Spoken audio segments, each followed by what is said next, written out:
కమల గారి వంటలకు స్వాగతం. ఈరోజు మనం తోటకూర కాడలు పచ్చి రొయ్యల కూర ఎలా తయారు చేసుకోవాలో చేసుకుని చూద్దాం. ఇది కలగలుపు కూర.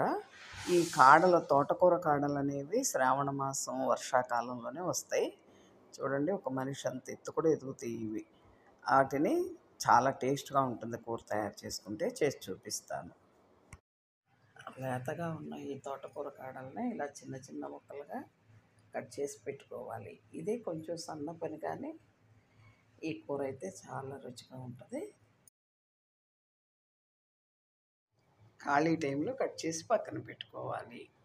ఈ విధంగా కట్ చేసుకున్న తోటకూర కాడ ముక్కల్ని శుభ్రంగా కడిగి ఒక ఉల్లిపాయ పచ్చిమిరపకాయ కూడా కట్ చేసుకుని పక్కన పెట్టుకోవాలి.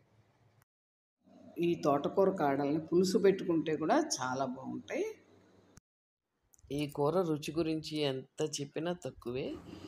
నేను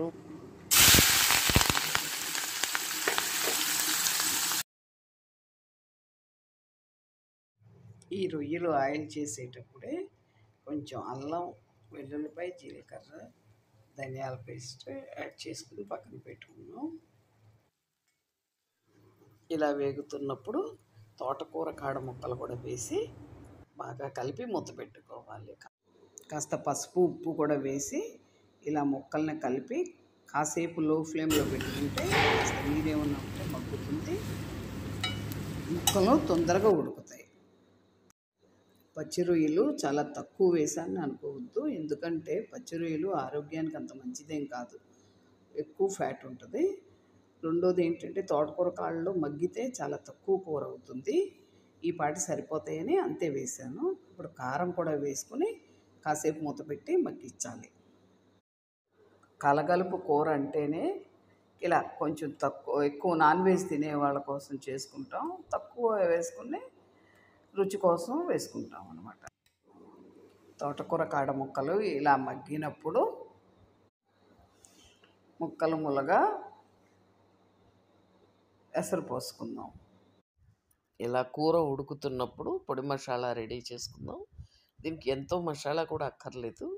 ఒక 2-3 లవంగాలు, చిటికెడు జీలకర్ర, 2-3 వెల్లుల్లి రెబ్బలు వేసుకుని ఇలా పొడి మసాలా దంచుకుని కూర దింపే ముందు వేసుకోవాలి. మంచి సువాసనతో కూర చాలా బాగుంటుంది. దీనికల్లా ఇదే హైలైట్ అన్నమాట. ఇలా ఉన్నప్పుడు కూర దింపేసి పక్కన పెట్టుకుందాం.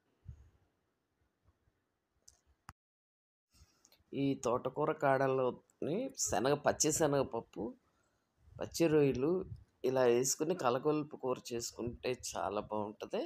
అదే కాకుండా కాడల పులుసు కూడా పెట్టుకుంటాం.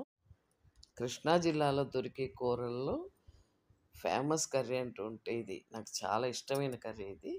నేను అక్కడ పుట్టి పెరగడం వల్ల చాలా లైక్ చేస్తాను. నా వంటలు కనుక మీకు నచ్చినట్లయితే లైక్ చేయండి, షేర్ చేయండి, సబ్స్క్రైబ్ చేసుకోండి.